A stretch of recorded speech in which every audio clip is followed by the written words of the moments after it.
Did you murder your wife? No, I did not. And I can't remember your house. You had the I met Scott Peterson November 20th, 2002. I was introduced to him. I was told he was unmarried. This morning, 2 decades after going to prison for the murder of his pregnant wife, Laci, Scott Peterson is breaking his silence.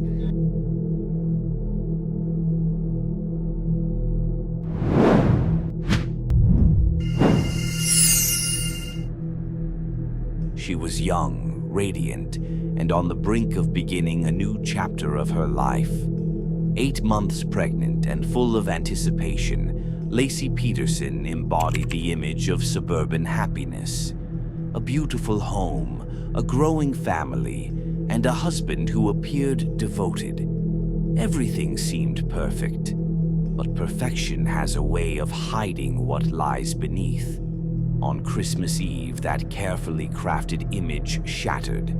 Laci vanished without a trace, and what followed would grip an entire nation. Her disappearance was not just another missing person case. It was the unraveling of a life that many believed was flawless. In the quiet glow of holiday lights, a dark truth waited to surface. As the world celebrated, a chilling mystery was already unfolding in Modesto, California. Tonight, we look beyond the smiles and the photographs to uncover the dark secrets of a marriage that would end in tragedy and betrayal. The story of Scott and Laci Peterson began like many American love stories do, with charm, ambition, and the intoxicating glow of young romance. Laci Rocha was known for her warm personality, her enthusiasm for life, and her devotion to family. She met Scott during her college years, and from the outside he appeared to be the ideal partner, confident, composed, and driven. Friends described them as the couple everyone admired, the kind that made love seem easy. In 1997, they exchanged vows, and their future looked promising. They moved to Modesto and settled into a cozy home, where they planned to raise their family. Neighbors saw them as polite and reserved, living a peaceful life in a quiet neighborhood. It was the kind of life people dream about, one filled with cookouts, holiday decorations, and the anticipation of new beginnings. Laci embraced her role as a mother-to-be with joy, decorating the nursery and sharing her excitement with friends and relatives. But beneath that calm surface, subtle cracks had begun to form, cracks that only a few would notice, and soon the world would see them too. December 24th, 2002, started like any other holiday morning in Modesto. The air was crisp, the streets quiet, and homes glowed with festive lights. Laci had plans to bake cookies and prepare for the upcoming family celebration. She took pride in making Christmas special, especially with her son due in just a few weeks. According to Scott, he decided to go on a solo fishing trip at the Berkeley Marina that morning, leaving his heavily pregnant wife at home. It was a decision that would immediately raise questions later. By evening, when Laci failed to appear for dinner or return calls, concern began to grow. Her stepfather reported her missing, and what began as a routine welfare check quickly escalated into a full-scale search. In that moment, Modesto transformed from a quiet holiday town into the center of a growing nightmare. Christmas lights still flickered down the street, but now they cast long, unsettling shadows. A young mother was gone, and nothing about her disappearance made sense. Within hours of the report, police and volunteers mobilized. Flyers stamped with Laci's smiling face appeared on telephone poles, storefronts, and television screens. Helicopters circled overhead as search teams combed nearby fields, rivers, and wooded areas. The community responded with overwhelming determination. Strangers walked shoulder to shoulder through brush and along roadsides, hoping to find any trace of the missing woman. Candlelight vigils were organized. News vans began to line the street outside the Peterson home, broadcasting live updates to a nation that was now watching closely. But amidst the chaos, attention slowly shifted, not just toward finding Laci, but toward observing Scott. Reporters noticed his demeanor. While others cried, prayed, and desperately called Laci's name into the cold air, Scott appeared composed, almost detached. He spoke to the media calmly, his voice steady, his face unreadable. Sitting at home wants the answer to the same question. Did you murder your wife? No, I just thought. And I had absolutely nothing to do with her disappearance. And use the word murder, and yeah, I mean, that is a possibility. It's not one we're ready to accept, and it creeps in my mind late at night and early in the morning. In situations of grief, people react differently, but something about his calmness unsettled many. It wasn't just what he said, it was what he didn't say, what he didn't show, and most of all, what he didn't feel. As the search continued, investigators started examining Scott's alibi more closely. His fishing trip that morning seemed oddly timed. Why would a man leave his pregnant wife on Christmas Eve to spend hours alone at a distant marina? When questioned, his responses were vague, his recollection inconsistent. Meanwhile, the public watched as Scott gave interviews that appeared more rehearsed than heartbroken. His hands remained in his pockets, his tone controlled.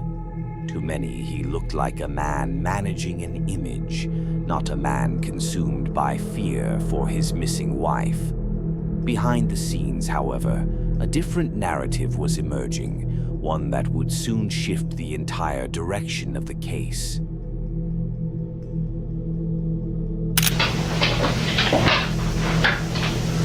Pretty much, Scott, all I'm going to do, let's just go over what we already talked about so I can make some notes.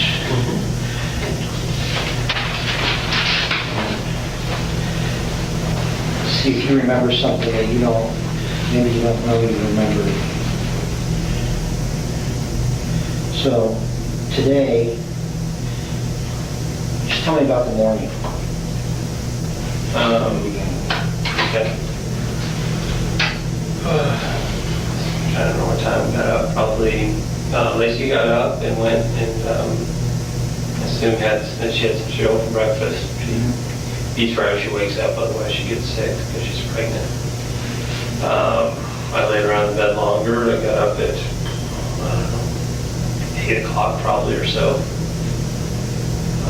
Showered.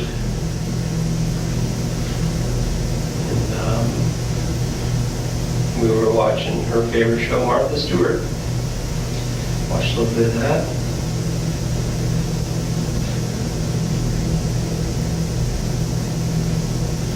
You didn't watch the whole thing, though? No. You remember what part you saw? I mean, I don't know what. Yeah. Some cooking meal. I don't know. Okay. Cookies of some sort. They're talking about what to do with meringue. Scott was not just a grieving husband. He was living a second life, one that Laci knew nothing about. A life that, once revealed, would ignite a media firestorm and turn suspicion into accusation. While volunteers searched the countryside for any sign of Laci, detectives were uncovering the darker side of Scott Peterson's double life. In early January, just weeks after the disappearance, a woman came forward with a revelation that would turn the investigation upside down. Her name was Amber Frey. a massage therapist from Fresno, Amber had met Scott a few months before Laci vanished. To her, he was charming, kind, and single. In fact, Scott told her that he had lost his wife, an outrageous lie that, at the time, she had no reason to doubt. When the story of Laci's disappearance began dominating the news, Amber recognized the man on her television screen, the same man who had told her he was alone, grieving, and searching for love. Shocked and horrified, she immediately contacted police. With Amber's cooperation, investigators recorded their phone conversations with Scott. What those tapes revealed was chilling. Even as the world searched for Laci, Scott continued to speak to Amber as if nothing had happened, telling her he was traveling, that he missed her, that he was looking forward to their future together. He never once mentioned his missing wife or unborn child. The revelation shattered public perception. Scott Peterson was no longer the stoic husband standing by helplessly. He was now a man entangled in deceit, capable of constructing lies while the mother of his child remained missing. This discovery would become the backbone of the prosecution's case and a defining moment in one of the most publicized investigations in modern history. The case of Laci Peterson transformed almost overnight into a national obsession. Every network covered it. Every magazine splashed her photo on its cover. It was the story of a beautiful young woman, a missing mother-to-be, and a husband who seemed far too calm. The nation was watching, and the cameras never blinked. News vans lined the street outside the Peterson home, turning a quiet neighborhood into a 24-hour stage. Every gesture Scott made, every word he spoke, was dissected by anchors and analysts. Public opinion began to harden, and whispers of guilt grew louder.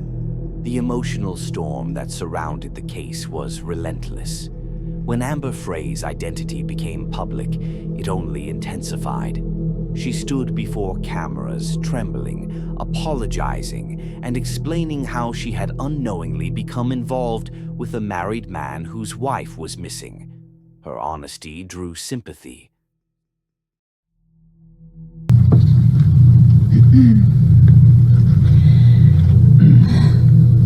Okay, first of all, I met Scott Peterson November 20th, 2002.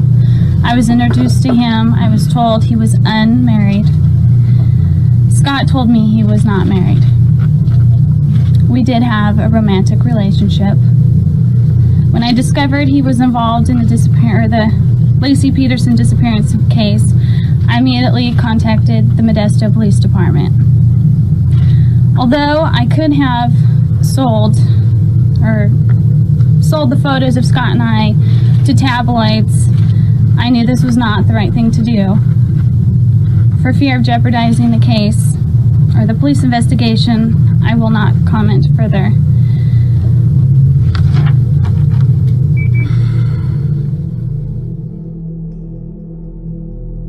Scott's silence drew condemnation. It was no longer a private tragedy, it was a media spectacle.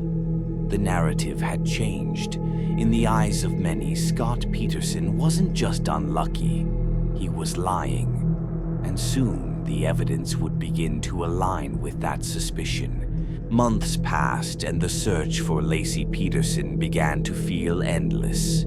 Hope flickered, then dimmed. But in April 2003, the tides of San Francisco Bay carried with them the answer no one wanted to find. On April 13th, a couple walking along the shoreline near the Berkeley Marina, just miles from where Scott claimed to have been fishing, discovered the remains of a small body. The following day, another discovery was made close by, the partial remains of an adult woman. The coroner's report confirmed what the public had feared for months. It was Laci Peterson and her unborn son, Connor.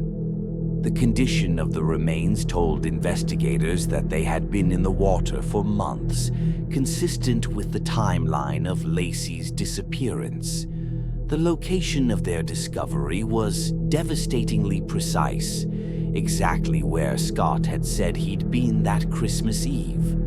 What might have once seemed like coincidence now appeared damning.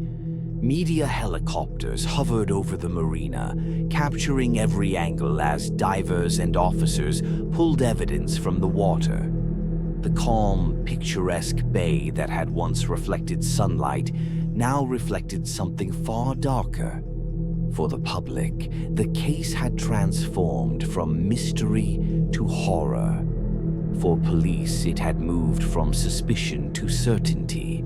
5 days after the discovery, authorities closed in on Scott Peterson. He was arrested near a golf course in San Diego, hundreds of miles from home. In his car, police found $15,000 in cash, multiple cell phones, survival gear, camping supplies, and his brother's identification card. His hair had been dyed a lighter color. To investigators, it looked like an escape plan in motion. The man who once stood on television pleading for his wife's return was now accused of killing her and their unborn child. The trial that followed was among the most watched in American history. Prosecutors built their case around circumstantial evidence, Scott's lies, his affair, his inconsistent statements, and the haunting fact that Laci's remains surfaced exactly where he had been that day.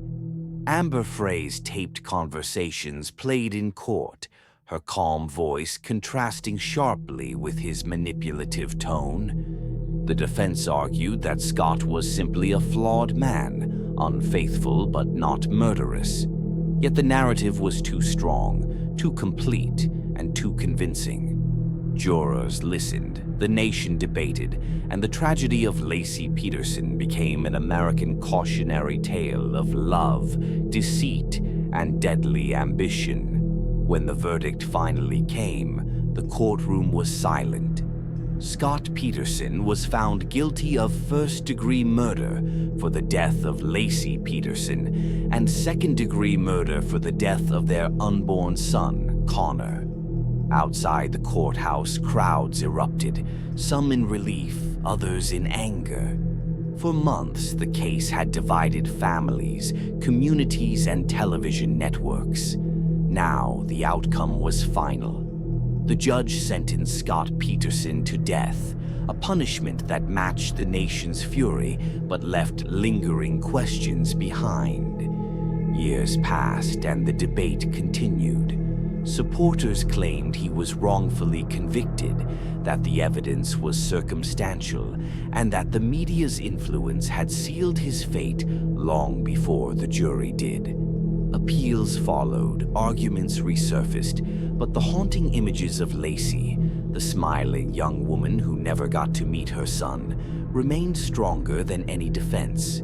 Behind bars, Scott Peterson continued to deny guilt. Yet for millions, the verdict felt like closure, even if closure could never undo the loss. In the years since her death, the name Laci Peterson has become synonymous with innocence betrayed. Her story is retold in documentaries, podcasts, and classrooms, not just as a tragedy, but as a warning. She was a daughter, a wife, a soon-to-be mother whose life was cut short by the very person she trusted most. Her case changed how missing person investigations were handled and how the public viewed media-driven trials. But beyond the headlines, Laci's memory remains deeply human. Each December, candles are lit in her honor, glowing softly in the Modesto night. Friends and family remember her laugh, her energy, her excitement for the child she never got to hold. The waves of Berkeley Bay continue to move with the tide, but they carry the weight of what happened there, a reminder that beneath calm waters, darkness can still run deep.